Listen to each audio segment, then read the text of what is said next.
De quoi allons-nous parler dans cette vidéo? En ce moment, je suis dans une grande période de questionnement. Je m'interroge. Je doute aussi. Je ne suis plus trop sûr. Donc, si vous recherchez une vidéo courte, simple, rapide, efficace, rassurante, celle-ci n'est peut-être pas pour vous. Mais nous allons explorer ça, se rassurer, et pourquoi peut-être certains de vos messages de sécurité ne fonctionnent pas. Est-ce que vous y croyez quand vous dites « Je suis en sécurité, mon corps n'est pas brisé ». Et pourtant, vous vous sentez en danger. Pourquoi? On va explorer ça. J'écoutais une vidéo de Raylan Eagle récemment qui s'intitulait « Simplifying Recovery », simplifier le rétablissement. Et elle disait des choses qui contredisent carrément certains de mes enseignements. Pour ne prendre que 2 exemples, elle disait, voici un propos qu'on entend souvent dans le reconditionnement des symptômes neuroplastiques, il ne faut pas se mettre de date. Elle connaît très bien le milieu, elle dit, on entend souvent ce propos, et pourtant, elle nous dit, moi, je me mettais des dates et ça m'aidait. Je me disais, en 2 semaines, j'ai réussi à faire ci, donc dans 1 mois, je vais être capable de faire ça. Et là, elle projetait comme ça. Et là, dans 2 mois, 3 mois, 4 mois, 5 mois, dans 6 mois, je devrais à peu près être rendu comme ceci ou comme cela. Et ça l'aidait énormément. Mettre des dates. Quelque chose que je recommande, que je conseille constamment de ne pas faire. Ça a été une grande erreur pour moi dans mon parcours, de donner des dates. Là, lorsque j'ai commencé à écouter Tyler Merton, il disait, il ne faut pas mettre de date. Je me disais, enfin, quelqu'un qui sait de quoi il parle. Il ne faut pas mettre de date. Mais là, Ryan Eagle, elle nous dit que ça l'a aidé. Bon. Un autre point qui m'a surpris, elle disait qu'elle avait parlé à une dame qui, elle, utilisait du langage violent. Lorsque les symptômes montaient, elle se disait « Ah, j'ai une attaque de symptômes ». Et là, évidemment, la plupart des gens, dont moi, lui diraient « Oh non, n'utilise pas cette sorte de langage, c'est violent, ça va mettre ton cerveau en alerte. Ne dis pas que c'est une attaque de symptômes. » Là, cette femme disait « Non, moi, ça me rassure parce que dans mon esprit, c'est comme une attaque de panique. Et je sais que dans une attaque de panique, aussi épeurant que ça peut être, il ne se passe rien de dangereux. C'est seulement des sensations. Et donc, cette expression la rassurait énormément. Ah, c'est une attaque de symptômes. Comme une attaque de panique, ce n'est pas dangereux pour la santé. Et moi, évidemment, je lui aurais fortement conseillé de ne pas faire ça, et pourtant, ça l'a aidé. Donc, je trouvais ça intéressant, et ça me fait douter de ce que je dis parfois. Je réalise qu'il y a d'autres voies, d'autres chemins.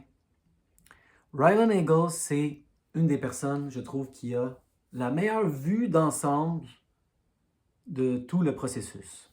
Elle va large sans aller trop loin. Il y a certaines chaînes dont je ne vous parle pas, parce que selon moi, c'est un peu du reconditionnement des symptômes neuroplastiques, mais ils vont beaucoup trop loin. Elle va loin.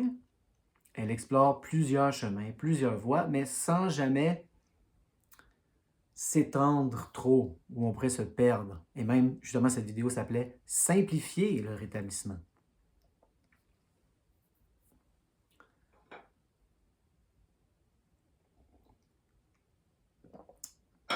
Donc, selon moi, Raylan Eagle est une des personnes qui a la meilleure vue d'ensemble.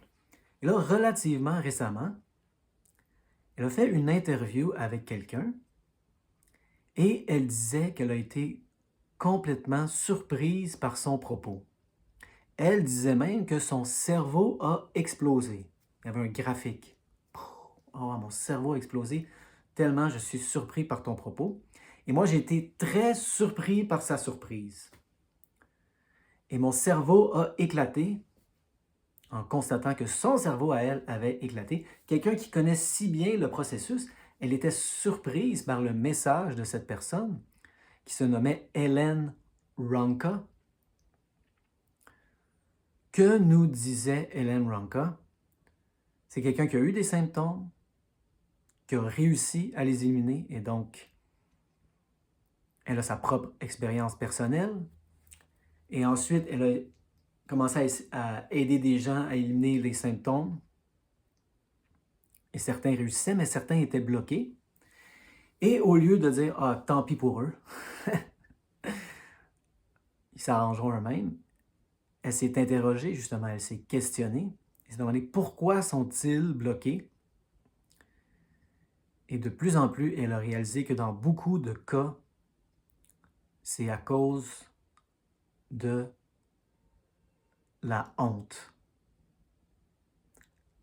La honte. Donc, ça va être le sujet central de cette vidéo, la honte. Et je vais même spécifier ici la honte toxique. Je vais me servir de 2 vidéos. Helen Ronka, elle ne fait pas cette distinction. Elle fait la distinction typique qu'on entend très fréquemment où si je fais quelque chose de mal, je me sens coupable. Donc, c'est basé sur un comportement, c'est basé sur une action. Mais lorsque j'ai honte, c'est beaucoup plus profond, c'est existentiel. Et là, c'est pas j'ai fait quelque chose de mal, c'est je suis mal. Je suis trop comme si je ne suis pas assez comme ça, je ne suis pas assez, point. Je ne suis pas assez, c'est existentiel. C'est pas juste quelque chose que j'ai fait qui me fait sentir coupable. Donc, lorsqu'on lit beaucoup là-dessus, lorsqu'on regarde beaucoup de vidéos, on entend ce propos-là très fréquemment. J'ai même entendu quelqu'un qui disait à peu près la même chose, mais en inversant les thèmes. Lui, il disait non, la honte, c'est quand on fait quelque chose de mal, mais la culpabilité, c'est existentiel, c'est quand on dit je suis mal. Donc, il inversait les thèmes, mais c'était à peu près le même message.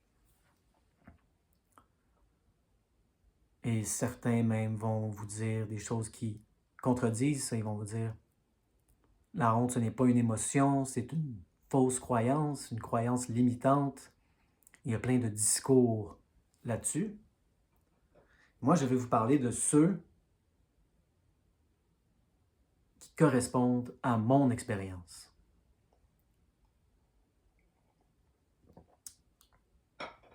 Donc, à la fin de la vidéo, oui, nous allons faire une distinction entre la honte saine et la honte toxique. Ça va être très important pour moi de faire cette distinction dans cette vidéo parce que je trouve que c'est un message sain, justement. Je trouve que c'est un bon cadre pour mettre la honte. Sinon, c'est comme si on dit que la culpabilité, c'est pas si pire, mais la honte, oh, c'est grave. Oh, quelle émotion négative. Quelle émotion horrible. La honte, c'est existentiel. Je suis mal, je ne suis pas bien. Oh, la honte, la honte, la honte. Et là, ça rend la honte tout à fait lourde et difficile à accueillir, justement. Tandis que si on change de discours et qu'on dit il y a une honte saine et il y a une honte toxique, c'est beaucoup plus sain, selon moi, parce qu'il n'y a pas d'émotion négative. La peur a une fonction dans notre vie. S'il y a un ours, un loup, un tigre devant nous, on veut avoir peur. Dans la formulation que j'utilise, on pourrait dire ici c'est de la peur saine, mais il y a une peur toxique qui ne nous aide pas, qui nous nuit. Donc c'est la même chose avec la honte.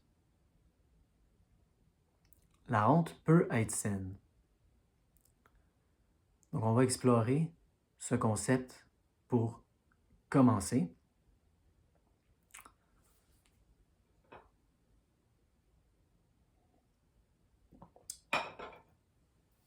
Je vais traduire ici une vidéo de quelqu'un qui s'appelle Heidi Priebe. Et ensuite, nous allons aller vers l'interview entre Raylan Eagle et Helen Ronka.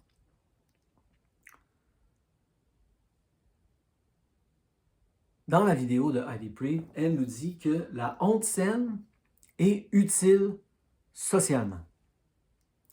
Lorsqu'on est un enfant et qu'on se met à mordre les autres enfants sur le terrain de jeu, il y a un mécanisme chez l'humain qui a évolué pour corriger ce comportement et ça s'appelle la honte. Les parents, les gardiens vont dire « Non, ne mords pas les autres enfants. » Et là, l'enfant va avoir honte de son comportement. « Ouh, je ne devrais pas faire cela. » Pourquoi? Parce que ça coupe mes liens sociaux, ça coupe mes connexions sociales. Donc, la honte sert à nous connecter socialement. La honte saine. Je mords les autres enfants sur le terrain de jeu. Ne fais pas ça. C'est méchant. Honte. J'ai arrêté de mordre les autres enfants. C'est une bonne idée quand même, quand on se promène dans la rue, ne pas mordre les autres humains. Ça va nous aider socialement, habituellement. Ça va aider à notre intégration sociale. Donc, la honte saine sert à corriger un comportement. Le problème, selon elle, dans cette vidéo, c'est lorsque on commence à avoir honte de nos émotions, de l'émotion de base qui nous a donné envie de mordre la personne. Dans ce cas-ci, probablement la colère. Et donc, le message que l'enfant reçoit, ce n'est pas l'action qui est honteuse, mordre les autres enfants, c'est l'émotion de base qui a donné naissance à cet acte. Ouh, la honte par rapport à la colère. Quand tu te mets en colère, quand tu ressens la colère, c'est un comportement antisocial, égoïste. Souvent, on va dire ça, la colère est égoïste. Et là, l'enfant commence à avoir peur et à avoir honte de la colère. Il va avoir de la difficulté à ressentir cette émotion. Cette émotion va être liée par la honte. C'est comme ça va être enrobé dans une couche de honte et on n'aura plus accès directement à cette émotion. Et ça peut être la même chose pour d'autres émotions. Je vais vous parler d'exemples qui me touchent personnellement. Moi, j'ai reçu ce message-là. Quand tu es en colère, c'est égoïste. Pas quand je fais des actes colériques, quand tu ressens la colère, on n'aime pas ça. Égoïste. Quand tu as peur, c'est pathétique. Tu n'es plus un bébé. Même chose pour la tristesse. Aussi, c'est ça le message que j'ai reçu. Tu n'es plus un bébé, tu es un homme. Et les hommes n'ont pas peur. Et les hommes ne pleurent pas comme des petits bébés. Donc, c'est pathétique. Quand tu es triste, c'est pathétique. Quand tu as peur. Et donc, toutes ces émotions, pour moi, ont commencé à être liées par la honte.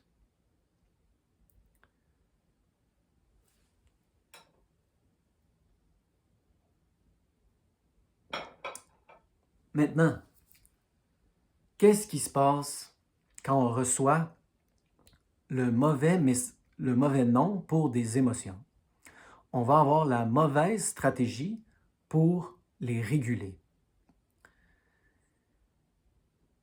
Si nos gardiens, si nos parents nous ont donné les bons noms pour nos émotions, nous allons avoir les bonnes stratégies lorsqu'elles émergent en nous. Par exemple, si je suis triste, c'est quoi la chose à faire? Pleurer. Prendre du temps pour moi. Me consoler. Même chose si j'ai peur. Être avec ma peur. Mais si le message que j'ai reçu, c'est que c'est pathétique, je vais faire la stratégie contraire, la mauvaise stratégie pour me réguler émotionnellement. Si je crois que être triste, avoir peur, c'est pathétique, je vais m'endurcir, je vais ravaler, refouler. Donc, je vais devenir dérégulé émotionnellement. Donc, quand les gens sont hautement dérégulés, des fois, ils se disent, et moi, je me suis déjà posé cette question-là, pourquoi suis-je si dérégulé? Je n'ai pas été hautement traumatisé.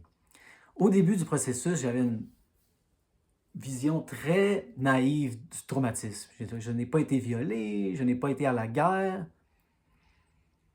Et si on a été traumatisé, évidemment, il y a des hautes chances qu'on soit dérégulé émotionnellement, mais souvent, c'est ça, pas besoin d'avoir été hautement traumatisé. Il suffit que nos gardiens, nos parents, n'étaient pas confortables eux-mêmes avec certaines émotions ou ne savaient pas leur donner les bons noms. Des fois, c'est tout ce que ça prend pour qu'on devienne hautement dérégulé, comme dans mon cas. Pas juste mes parents aussi, mes amis sur le terrain de jeu. Les autres petits-enfants, les autres petits garçons, surtout que je ne mordais plus, parce que j'étais un bon petit garçon. Je n'étais pas égoïste, hein, j'ai arrêté de les mordre. Et là, ils me disaient « Ah, c'est pathétique ». Et je vais même pas sortir les mots très homophobes qui sortaient lorsque j'avais peur et que j'étais triste. Donc, on commence à avoir honte de ces émotions-là et on ne veut plus les sentir et on a les mauvaises stratégies lorsque l'émotion émerge en nous.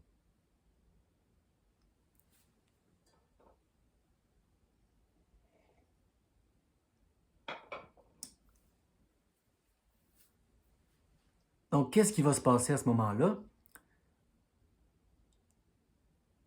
De plus en plus, nos émotions ne feront plus de sens. On va se promener dans la rue et quelqu'un va nous mettre en colère. Et au lieu d'avoir la honte saine qui nous dit « Ok, ne le frappe pas en plein visage », on va avoir honte d'avoir même cette image qui émerge dans notre conscience. Je ne sais pas si c'est comme ça pour vous. Moi, parfois, je me promène dans la rue et certaines personnes, j'ai le goût de les frapper. Vraiment. En plein visage. Mais le message que j'ai reçu, c'est que c'est pas frapper qui est mal. Même avoir l'image dans mon esprit, c'est mal. Et donc, j'ai honte. J'ai honte. Et le message pour vous dans cette vidéo, c'est vraiment, vous avez le droit d'avoir ces images-là dans votre esprit. Ce n'est pas mal. Lorsqu'on veut regarder ces choses-là sous le prisme de la honte saine toxique, ce qui serait mal, ça serait de frapper la personne quand ce n'est pas de l'autodéfense. Mais la pulsion de la colère n'est pas mauvaise en soi. Et donc là, on commence à avoir des émotions en nous et des images même violentes. Et là, on se sent honteux. Moi, c'est comme ça que j'ai été pendant longtemps. Et même avec la sexualité aussi. Plus la sexualité émergeait, j'ai commencé à développer beaucoup de honte autour de la sexualité. Et donc, c'est la même chose, on se promène dans la rue, on a cette pulsion-là.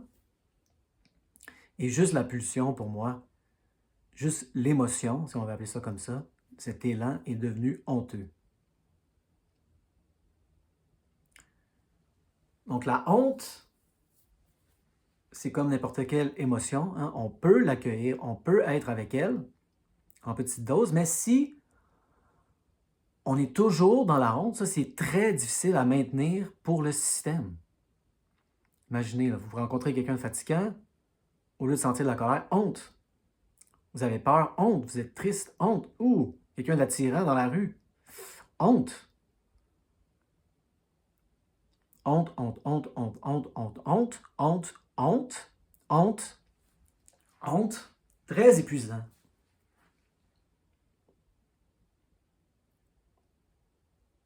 Et donc, on devient dérégulé émotionnellement.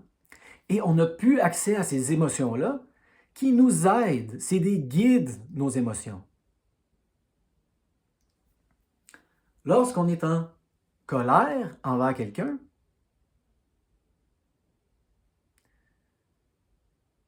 probablement que la colère est en train de nous envoyer un message que cette personne franchit une de nos limites.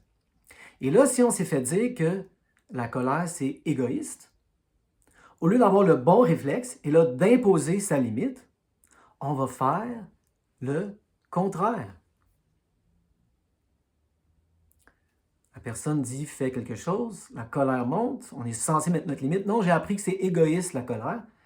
Et donc, tout comme dans le cas de la tristesse et de la peur, où je fais le contraire de ce que je dois faire, ici, je vais adopter l'attitude qui va entretenir la dérégulation émotionnelle, qui va entretenir les relations toxiques.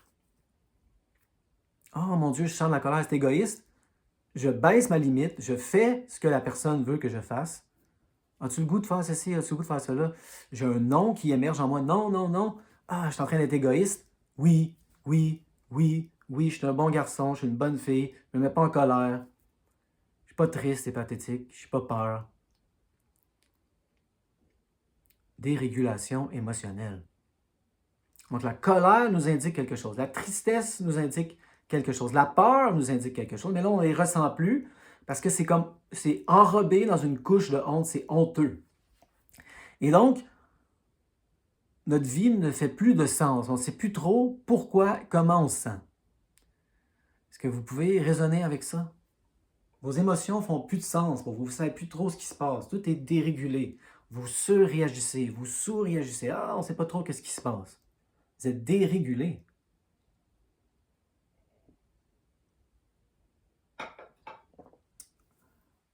C'est extrêmement épuisant. Ça, c'est la première couche. Maintenant, moi, je suis allé dans la deuxième couche. Et là, c'est encore plus profond. Qu'est-ce qui se passe? On ne sait pas comment on se sent. On n'aime pas comment on se sent. On ne sait pas trop pourquoi. On ne nous apprend pas ces choses-là. Et là, pour nous apaiser, on commence à avoir des comportements. Parce que les gens normaux, eux, les gens bien ajustés, savent réguler leurs émotions. Quand je suis en colère, je suis en colère, c'est correct. Si je ne frappe pas personne, j'ai le droit d'entretenir ces pulsions-là en moi. J'ai le goût de frapper quelqu'un, j'ai le goût d'avoir du sexe. Je suis triste, je vais pleurer. J'ai peur, c'est correct, c'est normal d'avoir peur. Ils vont avoir les bonnes attitudes pour réguler les émotions. Mais là, vous n'avez plus les bonnes attitudes, vous êtes dérégulé, vous ne savez pas comment vous réguler. Et là, vous allez commencer à avoir des comportements pour vous apaiser. Et là, différentes personnes vont trouver différentes stratégies, comme finir le plat complet de crème glacée le soir. Ah tiens, quand je finis le plat de crème glacée au complet, j'ai plus ces sensations en moi pendant un bref instant qui sont si difficiles à tolérer. Moi, ça a été justement l'addiction à la pornographie, la masturbation. Pour certains, c'est la drogue, l'alcool, peu importe. Et là, ce qui se passe, c'est que nos comportements si vous me suivez dans mon discours, dans mon raisonnement, nos comportements pour gérer la honte entraînent encore plus de honte. Ah mon Dieu, j'ai fini le pot de crème glacée, comme un cochon, comme une maudite cochonne. Et là, peut-être qu'on commence à engraisser. Honte. Et là, allons à l'extrême, peut-être qu'on commence à se piquer pour introduire de l'héroïne dans nos veines et peut-être que ça commence à apparaître, commence à avoir des cicatrices sur notre bras. C'est un junkie. Honte. Honte, honte, honte, double, triple, quadruple honte, des couches de honte. Comme ça.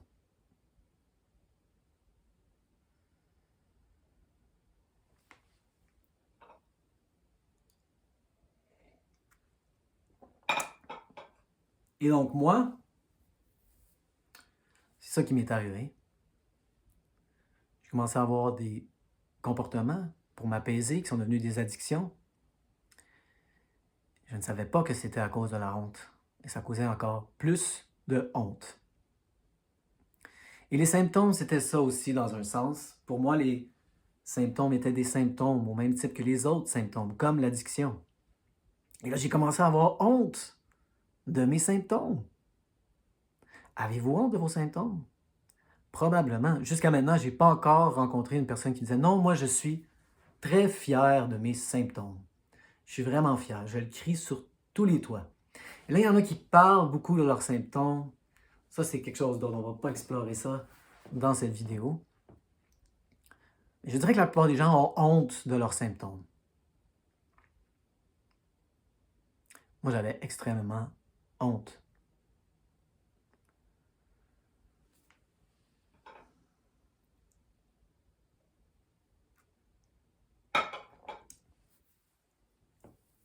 Donc, dans cette première vidéo que j'ai décidé d'explorer, que nous dit-elle? Comment on se sort de cette honte toxique? Elle recommande justement la thérapie, travailler avec un thérapeute qui nous aide à explorer ces choses-là. Premièrement, les couches de honte et ensuite les émotions sous-jacentes. Moi, c'est ce que j'ai remarqué dans mon processus. Il a fallu que je ressente la honte avant souvent de sentir les autres émotions qui se cachaient en dessous.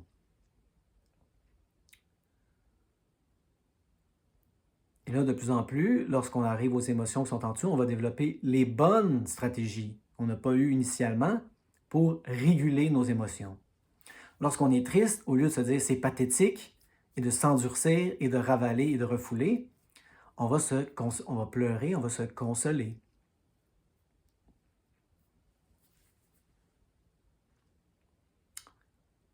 Donc ça déjà, ça va être un bon début.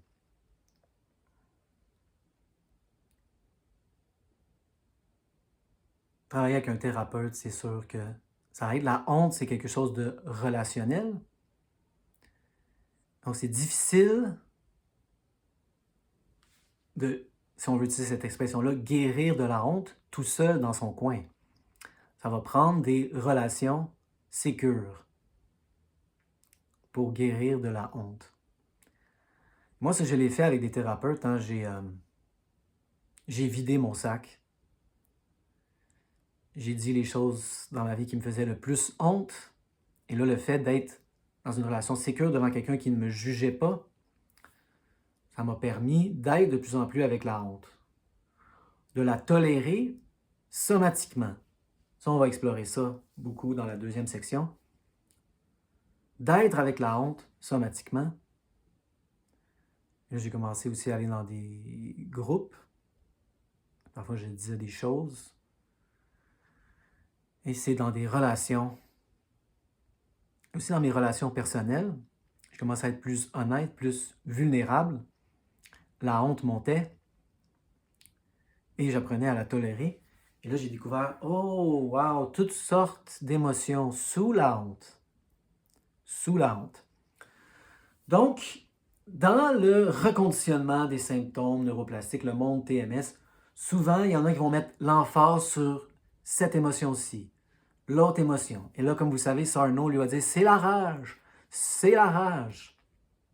Et là, c'est comme si je suis en train de vous dire, c'est la honte, c'est la honte, c'est la honte. Et là, chacun a comme son émotion préférée. Mais selon moi, la honte, ce n'est pas comme les autres émotions parce que c'est le mécanisme même de la répression.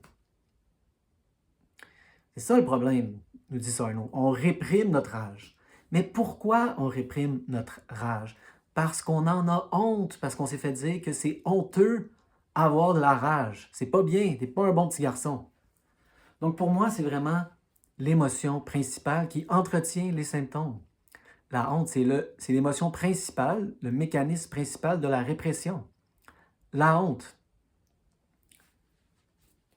Lorsque la rage monte en moi, ah non, pas ça, oh, je ne suis pas supposé, j'ai honte. La sexualité, la tristesse, la peur. Tu es un homme, tu n'es pas censé avoir peur. Honte. Donc la honte, c'est, selon moi, qu'est-ce qu'il y a de plus important dans le reconditionnement des symptômes neuroplastiques. Et c'est pour ça que j'ai été si surpris par la surprise de Raylan Eagle. Ça m'a vraiment surpris. Vous n'êtes pas au courant de ça? Moi, quand j'ai fait mon histoire de succès avec Jim Prusak, j'ai parlé amplement de la honte et il m'a remercié. Il m'a grandement remercié. Si vous allez écouter mon histoire de succès avec Jim Prusak, il dit merci, merci de parler de la honte. Personne ne parle de la honte et selon moi, c'est une des choses les plus importantes dans le reconditionnement des symptômes neuroplastiques. Et moi, ça, je n'ai pas eu besoin que quelqu'un me le dise. Je l'ai su dès le début. Ah oui, c'est connecté à la honte. J'ai honte. J'ai extrêmement honte. Comment ça ne pourrait ne pas être connecté?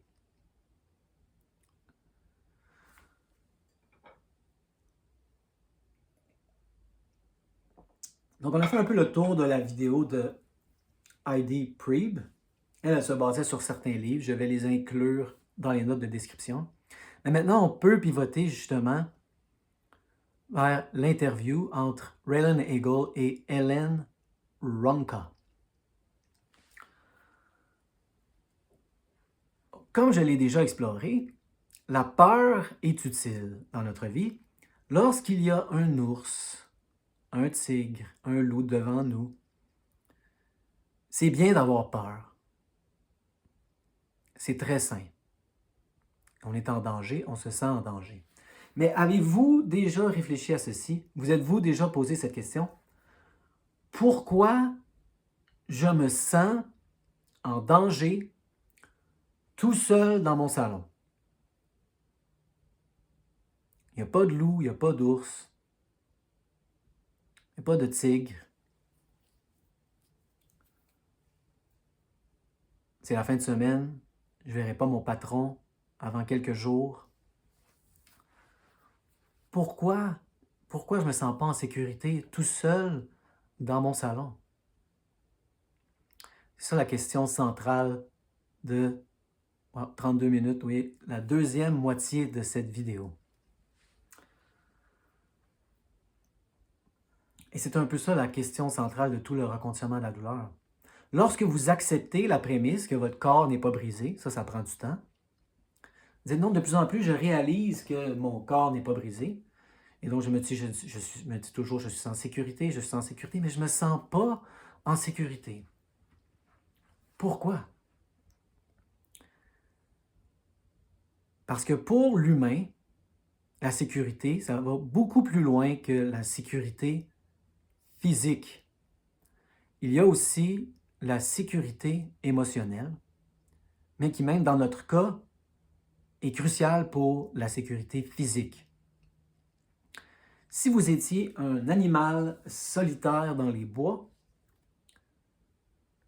vous auriez des peurs physiques, rencontrer un prédateur, rencontrer un antagoniste. Mais lorsqu'on est un animal aussi social que nous, que l'humain, et qu'on est complètement vulnérable, lorsque l'humain naît, il est complètement vulnérable et complètement dépendant des adultes qui vont prendre soin de lui. Donc, Ellen Ronca nous parle amplement de Gabor Maté. Elle nous dit, c'est ça, nous avons deux besoins fondamentaux en nous. L'attachement, sinon lorsqu'on est un bébé, on meurt. Il faut s'attacher à notre mère, à notre père, à la tribu. On va parler beaucoup de la tribu. Et on a un besoin d'authenticité. Mais l'attachement est tellement important pour l'humain qu'on va sacrifier notre authenticité à chaque fois si on a un choix entre attachement ou authenticité. L'authenticité, c'est le plus facile à sacrifier. Il faut garder notre attachement. Sinon, nos parents prendront plus soin de nous ou lorsqu'on grandit, sinon on va se faire ostraciser par la tribu. Et là, qu'est-ce qui va se passer si on est ostracisé par la tribu? On va être tout seul dans les bois. Et ça va être extrêmement dangereux à ce moment-là de rencontrer un tigre, justement. Peut-être même mourir de faim. Donc, elle parle, Ellen Ronca, amplement de Gabor Maté. Elle parle aussi de Brené Brown, qui est une des personnes qui parle le plus de la vulnérabilité et la honte. Et elle, comment elle définit, Brené Brown, la honte? Elle nous dit c'est la peur de la déconnexion des autres humains. Donc, si vous êtes dans votre salon, il n'y a aucun danger physique immédiat et que vous êtes de plus en plus convaincu que les symptômes ne sont pas structurels, pourquoi ne vous sentez-vous pas en sécurité? Parce que c'est relationnel. Relationnel. C'est ça que Helen Ronka explore dans son entrevue avec Raylan Eagle.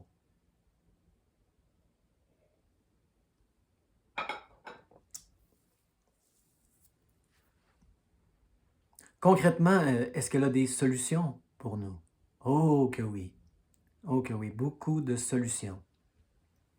Quelles sont les solutions d'Helen Ronka? Elle nous dit que c'est somatique, la solution. Il faut sentir. Son message principal, c'est qu'on est tellement coupé de notre corps, de nos émotions, qu'on ressent la honte comme un discours mental. T'es bon à rien. T'es pas à la hauteur. T'es pas assez comme ci. T'es trop comme ça. Blablabla, blablabla, blablabla, blablabla. Avez-vous ça, vous, toute la journée, comme moi j'avais avant? Et là, souvent, ce qu'on essaie de faire, c'est d'interagir avec ça au niveau cognitif. Et là, on se bat contre chaque déclaration de notre critique interne. Ah, t'es pas à la hauteur. C'est oui, je suis à la hauteur. Oui, je suis une bonne personne. Parce que, et là, on cite X, Y, Z. Dans votre expérience, est-ce que ça fonctionne? Est-ce que ça fonctionne? Quand la voix vous dit « Ah, t'es pas assez bon, t'es pas assez ci, t'es pas assez ça. » Vous dites « Oui, je suis assez bon. » Là, vous citez des raisons pour lesquelles vous êtes assez bon. Est-ce que ça fonctionne? Est-ce que ça enlève l'espèce de sentiment de danger? Dans mon expérience, non. Donc, elle, ce qu'elle nous dit, c'est ça, c'est que vous n'êtes pas en train d'interagir au bon niveau. Vous êtes au niveau cognitif. Il faut aller à la racine. Il faut aller dans la sensation. Il faut aller dans l'émotion. La honte, il faut la sentir. Et ça, c'est extrêmement difficile. Moi, il a fallu que je passe beaucoup de temps avec ma honte.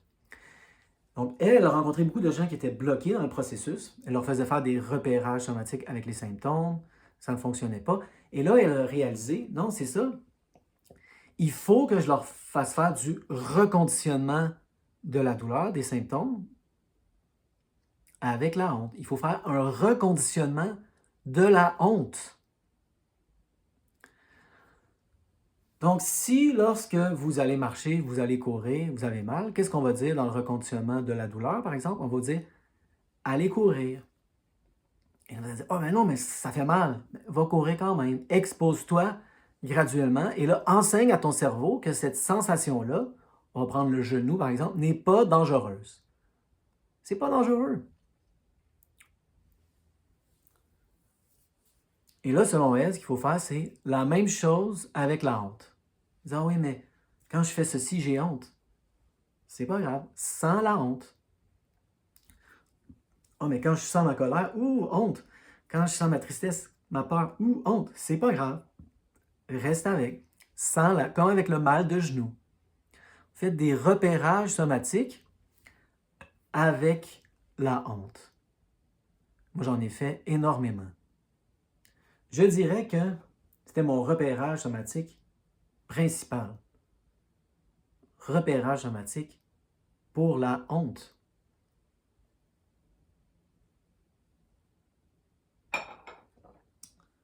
Donc, je vais peut-être en faire un sur la chaîne. Et là, vous n'allez pas le trouver ailleurs, celui-là. Pourquoi? Parce que c'est moi qui l'ai inventé. Ça, c'est très important, selon moi, de devenir créatif dans le processus. Il ne faut pas être passif, attendre que les autres fassent des repérages somatiques pour nous. Vous pouvez faire vos propres repérages somatiques. Comment moi je fais un repérage somatique? Je pèse sur un bouton sur mon téléphone, je commence à parler et là je le mets sur YouTube. Et là vous écoutez ça et là vous dites peut-être ah, pourrais-tu faire un repérage somatique pour ci ou pour ça? Mais vous pouvez faire vos propres repérages somatiques. Moi j'inventais mes propres repérages somatiques et j'en ai inventé un pour la honte. Donc, prochainement, je vais essayer de mettre cette vidéo sur ma chaîne.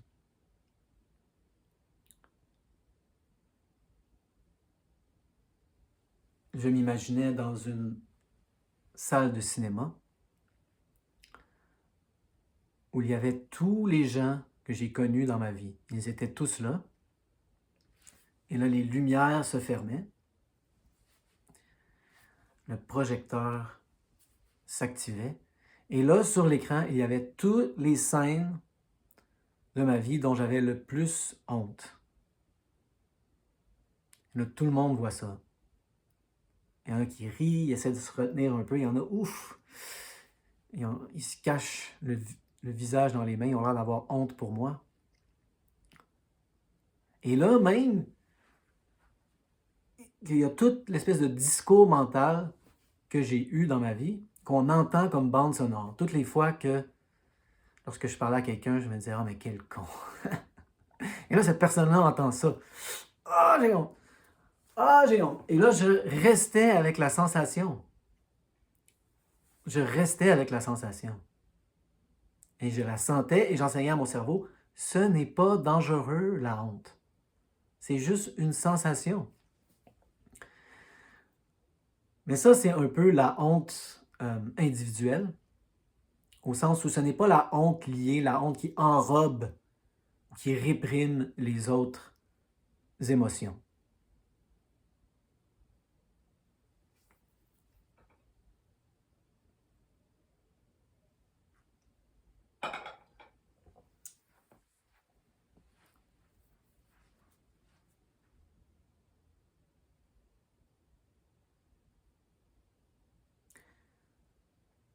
Dans la vidéo, Hélène et Raylan finissent aussi par parler des gens qui ont accompli beaucoup de choses. Ça, c'est très intéressant. Elle, c'est une chaîne de fatigue chronique. Beaucoup de gens qui tombent dans la fatigue chronique n'étaient pas des gens paresseux à la base.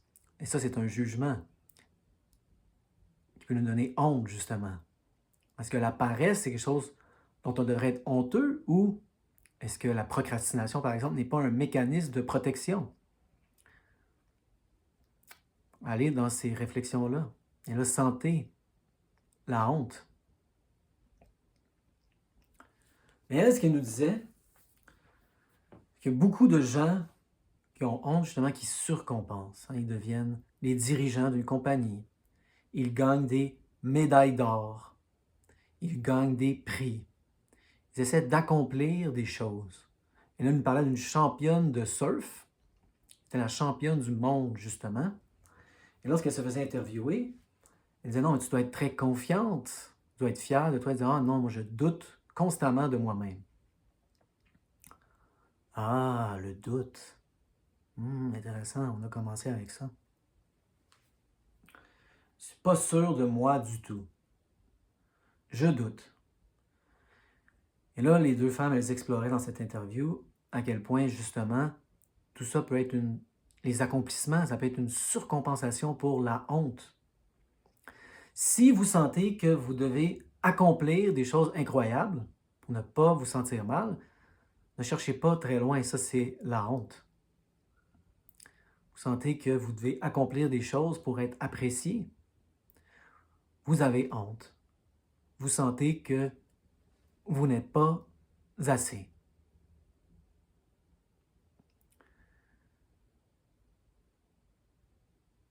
Et dans le processus, il faut apprendre de plus en plus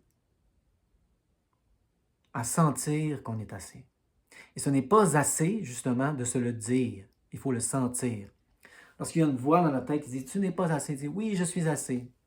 Oui, je suis assez. » Allez-vous y croire?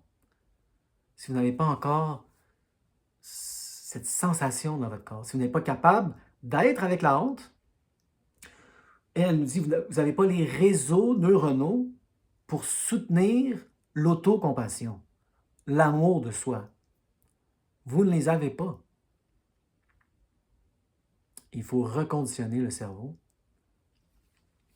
pour pouvoir non seulement être avec sa honte, sans que ça nous rende un peu malade, hein? Ah, le sentiment, on n'aime pas ça.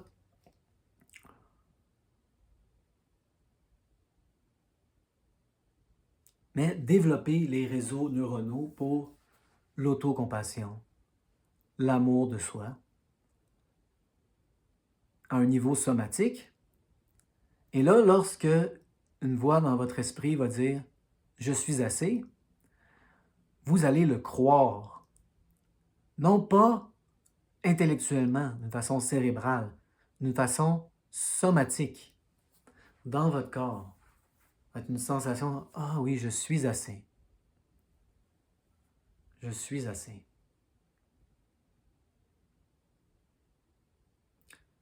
Pas besoin de rien accomplir pour être aimé, pour être apprécié. Je suis assez.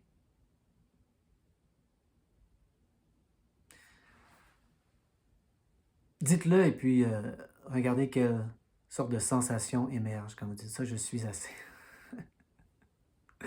Ça pourrait être intéressant.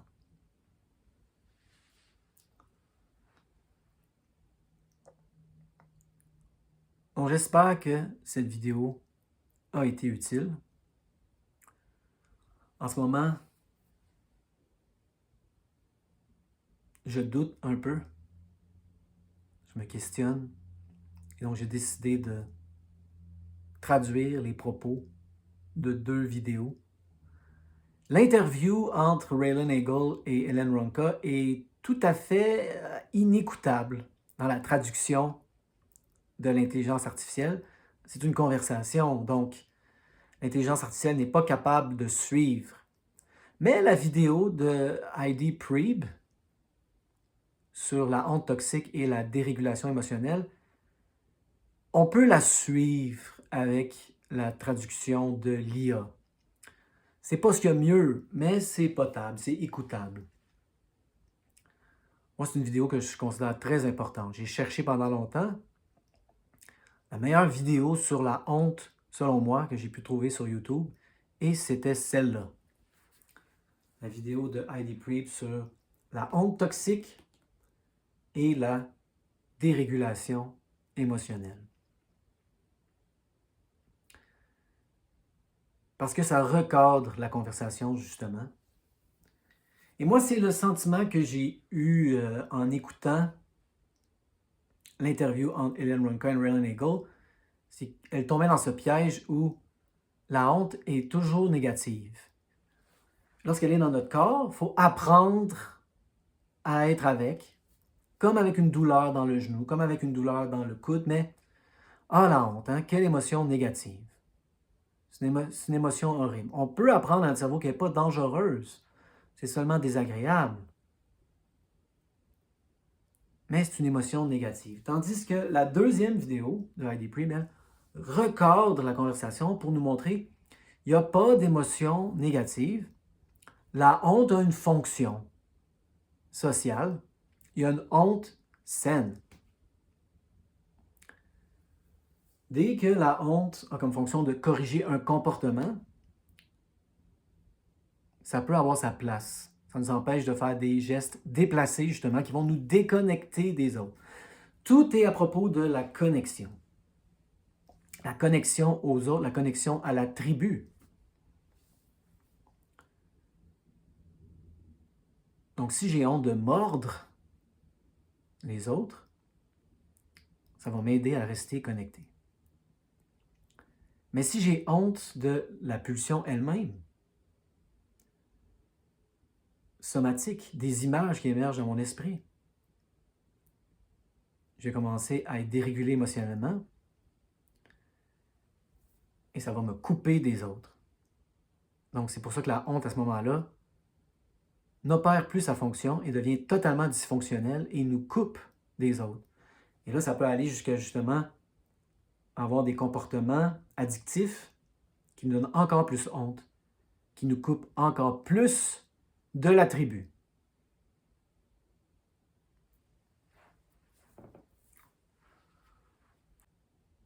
Donc, le message final de cette vidéo serait de ne pas avoir honte de la honte.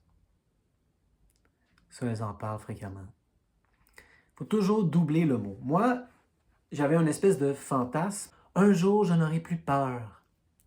C'est complètement absurde. Le but, ce n'est pas de ne plus avoir peur. Le but, c'est de ne plus avoir peur de la peur. Toujours doubler le mot. Et c'est la même chose avec la honte. Il ne faut plus avoir honte de la honte. C'est correct la honte, c'est normal la honte. C'est la même chose avec nos jugements. Doubler le mot. Il ne faut pas juger nos jugements. Moi, un jour, je me suis dit, je vais tellement avoir d'autocompassion que je n'aurai plus honte. Et je ne me jugerai plus. Ça, ce que je peux vous dire, c'est que ce jour-là n'est pas encore arrivé. Je me juge encore et j'ai encore honte. Et j'ai encore peur. Mais de moins en moins, je n'ai plus peur de la peur. Je n'ai plus honte de la honte. Et je ne juge plus mes jugements. Lorsqu'il y a un jugement mental, je dis t'es pas bon, t'es un idiot, t'es une merde, t'es pas à la hauteur, t'es pas assez comme ci, t'es pas assez comme ça, t'es trop de cette manière. Jugement. Et je ne juge pas mes jugements. Sinon, on se juge. Je ne devrais pas me juger. Dit-il en se jugeant. C'est encore là. On a des dizaines de milliers de pensées par jour. Beaucoup vont être de la critique, de l'autocritique. Si vous essayez de les attaquer une par une, bonne chance. Allez, comme nous dit Ellen Ronka, à la source, à la racine. L'émotion, la sensation, la honte. Pas besoin d'avoir honte de la honte. On peut la sentir. C'est une sensation. Ce n'est pas dangereux. Comme votre douleur au genou, comme votre douleur au coude, comme votre mal de tête, aux migraines, vos céphalées de tension, etc. Donc, on approche l'heure. Je ne sais pas si je vais faire une intro au repérage somatique sur la honte. Je crois que cette vidéo-ci peut servir d'intro. Mais oui, je vais faire un repérage somatique sur la honte. Il faut apprendre à être avec la honte somatiquement. La honte elle-même, la honte individuelle. Et de plus en plus, être avec la honte qui est le mécanisme de la répression. Être avec la honte qui nous empêche de sentir nos autres émotions.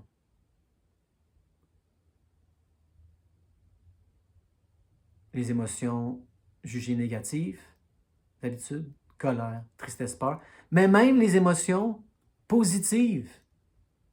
Certains enfants sont très joyeux. C'est des boules de joie. Et là, les parents leur disent t'es fatigant. T'es fatigant. Et là, au lieu d'avoir le mot joie dans leur tête, lorsque cette sensation émerge dans leur corps, ils disent ça c'est énervant, c'est fatigant. J'ai vu ce mécanisme plusieurs fois. Les enfants qui sont des boules de joie, et là, on leur donne honte de leur joie. Donc, ce n'est pas seulement des émotions négatives, entre guillemets. Ça peut être des émotions positives aussi. Étiez-vous des petites boules de joie qui sont faites dire que vous étiez fatigant, énervant? Vous avez cet élan en vous d'action, de connexion, joie, amour de vie. Honte, t'es fatigant, t'es énervant, calme-toi. Calme-toi. Reste en rang. Ne grouille pas trop. Honte. Honte. Donc, j'espère que cette vidéo a été utile. Il n'y a pas de honte à avoir honte. On peut la sentir. On va la sentir dans un repérage somatique. Et c'est la même chose pour le doute. En ce moment, je suis en période de doute, de questionnement. C'est correct. C'est normal. On peut être avec son doute sans que ça nous emmène dans une spirale. Avant, moi, j'étais rongé par le doute. Êtes-vous rongé par le doute? Pas besoin qu'il nous ronge. Il y a du doute. C'est correct.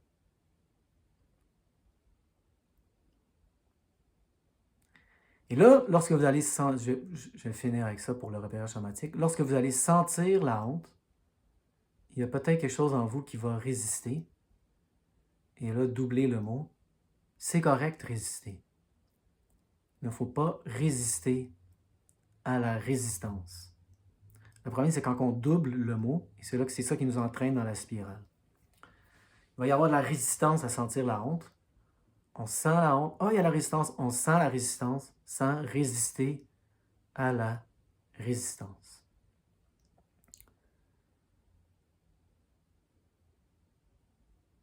Donc, j'espère que cette vidéo a été utile. Il y a une limite à l'approche cognitive, comportementale. Il faut sentir les choses. Il faut aller dans la somatisation, selon moi. Et c'est ce que nous allons faire dans un repérage somatique pour la honte.